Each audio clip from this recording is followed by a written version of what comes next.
రాజశేఖర్ రెడ్డి గారు అప్పట్లో ఒక మాట అనేవాళ్ళు చంద్రబాబు నాయుడు గారిని ఉద్దేశిస్తూ, కన్నార్పకుండా అబద్ధాలు చెప్పగలడయా, అసలు అబద్ధం అనేది కనిపెట్టడానికి కూడా మనకే మన మీద అనుమానం వచ్చేది ఇదని చెప్పి చంద్రబాబు నాయుడు గారిని ఉద్దేశిస్తూ అనేవాళ్ళు. అది సరిగ్గా నిజం చేస్తున్నారు చంద్రబాబు నాయుడు గారు. ఎన్నికలకు ముందు సరిగ్గా ఒక 2 నెలల ముందు విశాఖపట్నానికి 25,000 డ్రగ్స్ కంటైనర్ వచ్చిందని, అది విజయసాయి రెడ్డి గారు లేకపోతే చెన్నైలో జగన్మోహన్ రెడ్డి గారు బ్రదర్స్ ఉంటే వాళ్ళు తెప్పించారు. పూర్తిగా జగన్మోహన్ రెడ్డి గారు ఈ అమ్మేసి రేపు ఎలక్షన్ ఖర్చు పెట్టిపోతున్నాడు అని చెప్పి నాడు చంద్రబాబు నాయుడు గారు చేసిన దుష్ప్రచారం మనందరం బాగా తెలుసు. ఒక్కసారి అది నేను వినిపిస్తాను, మీరు వినండి. సరసమైన ధరకు గంజాయి వదిలిపెట్టాడు. మన రాష్ట్రంలో గంజాయి పంట అఫిషియల్ పంట అయిపోయింది, అవునా కాదా? కిరాణా కొట్లు గంజాయి ఎంతమందిని ఏం చేశారు తెలుసు చంద్రబాబు నాయుడు గారు. మరి ఆయన కూడా ఏంటి రాష్ట్రం అంటే యువతని పెడుదారిన చెల్లి పట్టించే మార్గం తీసుకొచ్చారు. ఇంకో పక్క నిన్నే చూశారు, డ్రగ్స్ కూడా తీసుకొచ్చారు. ప్రజల నుంచి 25,000 కేజీల డ్రగ్స్ ని విశాఖపట్నం పోర్టుకు తీసుకొచ్చారంటే వీళ్ళు ఎంత దుర్మార్గులో మీరు ఒక్కసారి ఆలోచించుకోవాల్సిన అవసరం ఉంది.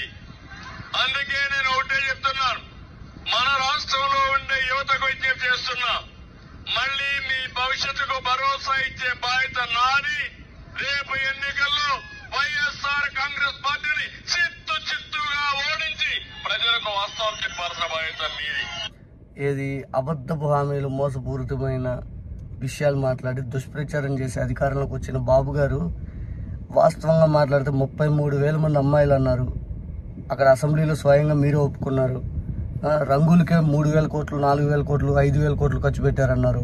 తీరా చూస్తే 100 కోట్లు సిద్ధం సభలకి గవర్నమెంట్ సొమ్ము ఆడుకున్నారు 5 అన్నారు. తీరా చూస్తే మీ అసెంబ్లీలో మీరే చెప్పారు అది వైఎస్ఆర్ కాంగ్రెస్ పార్టీ పెట్టుకున్న డబ్బులు 5 అని. ఋషికొండ పర్మిషన్ లేవు, బోర్డు చేసేసారు 5 అన్నారు.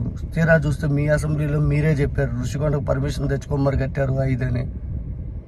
ఒకటా రెండా మీ అబద్ధపు హామీలు, మీ మోసపూరితమైన మాటలు జనాలు నమ్మి ఈరోజు ఎంత బాధపడుతున్నారో మీకు అందరికంటే జనాలకి వాళ్ళకి వాళ్ళ మనోవేదన చెప్పలేక, చెబితే ఒక బాధ చెప్పపోతే ఒక బాధ. చెప్తే ఏమైందంటే ఓటు ఎందుకు వేసేవారో బాబు అది అని చెప్పి మాలాంటి వాళ్ళం అంటాం.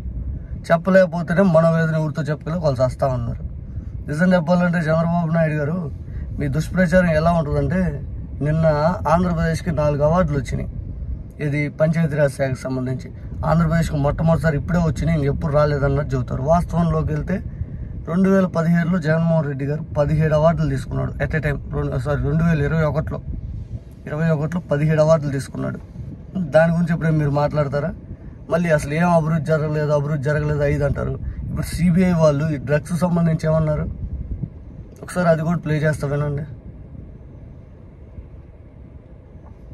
కానీ చంద్రబాబు నాయుడు గారు ఎన్ని దుష్ప్రచారం చేసినా ఒక్కొక్కటి ఆ దేవుడు పూర్తి స్థాయిలో జగన్మోహన్ రెడ్డి గారికి అనుకూలంగా ఉన్నారు. లడ్డు విషయంలో మరీ దారుణం చేశారు చంద్రబాబు నాయుడు గారు. ఫైనల్గా ఏమైంది మనం చూసాం కదా. వైజాగ్ పోర్ట్ డ్రగ్స్ కేసులో సందిగ్ధత వీడింది. 25,000 టన్నుల డ్రగ్స్ కేసులో సిబిఐ విచారణ ముగిసింది. షిప్ కంటైనర్ లో డ్రగ్స్ లేవని సిబిఐ దర్యాప్తులో నిర్ధారణ అయింది. విదేశాల నుంచి దిగుమతి చేసుకున్న 25,000 టన్నుల సరుకు డ్రై ఈస్ట్ అని నిర్ధారించారు సిబిఐ అధికారులు. అయితే పూర్తి వివరాలతో కూడిన నివేదికను కోర్టుకు సమర్పించింది సిబిఐ. ఈ ఏడాది మార్చిలో బ్రెజిల్ నుంచి జర్మనీ మీదుగా విశాఖ పోర్టుకు చేరుకున్న షిప్ లో డ్రగ్స్ ఉన్నాయన్న ప్రచారంతో అప్పట్లో పెద్ద కలకలం రేగింది. డ్రగ్స్ లేవని నిర్ధారణ కావడంతో ఇటీవల కంటైనర్ షిప్ ని విడిచిపెట్టామన్నారు customs principal commissioner N Sridhar. జనాల్ని మోసం చేయడానికి, జనాల్ని మాయ చేయడానికి నాడు ఎంత దారుణంగా మీరు వాడుకున్నారు ప్రతి అంశాన్ని. ఇదే ఆంధ్రజ్యోతి, ఇదే TV5, ఇదే వీళ్ళే ఈనాడు, వీళ్ళే రోజు ఆర్టికల్స్ రాసి జనాల్ని దుష్ప్రచారం చేసేసారు. వాళ్ళకి నిజమేదో అబద్ధమేదో తెలుసుకునేంత చేశారు. మీరే తీర్పులు ఇచ్చేస్తారు, మీరే అసలు శిక్షలు ఖరారు చేసేస్తారు. ఇదిగో పలానా జైల్లో పలానోడు ఉండిపోయాడు అంటారు. అసలు మీ ఇష్టం. రాష్ట్రాన్ని అధికారంలో ఉన్న ప్రతిపక్షంలో ఉన్న నాశనం చేయడంలో మీ తర్వాత ఎవరైనా స్మార్ట్ మీటర్లు పెట్టనంటారు. ఈరోజు స్మార్ట్ మీటర్లు పెట్టేలాగా వెళ్తారు. విజయవాడ వరదలు వస్తే జగన్మోహన్ రెడ్డి గారి కారణం, బుడవ వారి దిగిపోయిందని జగన్మోహన్ రెడ్డి గారి కారణం, అచ్యుతాపురం సెజ్లో కాలిపోయిందంటే జగన్మోహన్ రెడ్డి గారి కారణం. పలానా రోడ్డు గుంతపడిందని జగన్మోహన్ రెడ్డి గారి కారణం, పలానా ఇంట్లో పథకం రాలేదని జగన్మోహన్ రెడ్డి గారి కారణం, అప్పులు ఎంత అయిపోయినాయి అంటారు, 14 లక్షల కోట్లు అంటారు, తీరా వాస్తవంలోకి వెళ్తే 6 లక్షల కోట్లు. అసలు నిజంగా అదేమంటే అమలు చేయండి సార్ హామీలు అంటేనే డబ్బులు లేవు మగాడంటారు. ఇంక దేనికి మీరు అధికారంలోకి వచ్చింది? మీకే క్లారిటీగా తెలియట్లేదా? లేదా ఏదో తెలిసినా కూడా మాకు వచ్చింది మేము దోచుకో పంచుకో తినుకో అని జగన్మోహన్ రెడ్డి గారు చెప్పే కార్యక్రమాన్ని మీరు అమలు చేసుకోవడానికి వచ్చారా?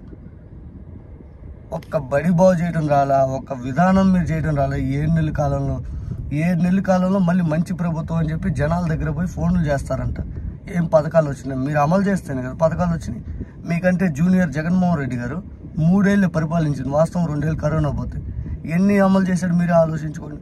రేవంత్ రెడ్డి గారు నయం నిజం చెప్పాలంటే, పక్కన ఉన్న రేవంత్ రెడ్డి గారు సంవత్సరం పాలించాడు. ఆయనకు అంతకుముందు అనుభవం లేదు, మంత్రిగా చేసిన విధానం కూడా ఆయన తెలియదు. రైతు రుణమాఫీ అనేది చేశాడు. ఆయన నయం కాదు మీకంటే కూడా, ఆయన సంవత్సరం. నిజంగా మీ పరిపాలన ఎందుకు తెచ్చుకున్నామని ఈరోజు బాధపడుతున్నారు జనాలు.